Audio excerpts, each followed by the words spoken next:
يا مساء الخير، عاملين ايه؟ راجل من البدو اتجوز بنت عمه، خلف منها 9 صبيان. المهم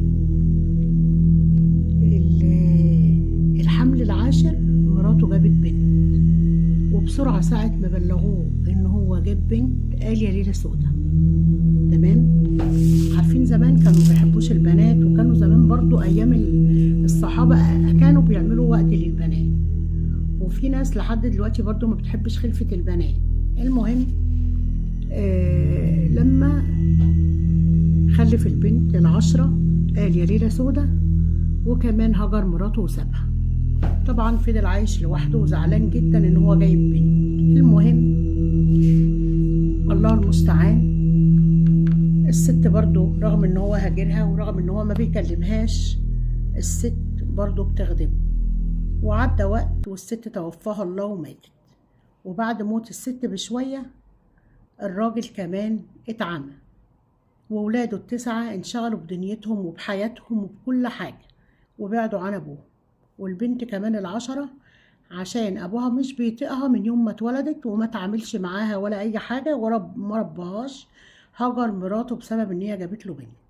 البنت اتجوزت وبعدت، وأول ما البنت جالها خبر إن باباها في الظروف دي جريت عليه وراحت له، دخلت عليه الخيمة. طبعا كان أيام زمان والجاهلية ما كانوش بيعيشوا في بيوت زينا ولا حاجة، كانوا بيعيشوا في خيمة وفي أي حاجة. المهم راحت الخيمة لقت والدها هدومه مش نظيفة وإيديه متسخة ورجله وكلام من ده. قربت عليه ودخلت، راحت جاية داخلة على طول مغيرة له هدومه ونضفت له وشه ونضفت له ايديه.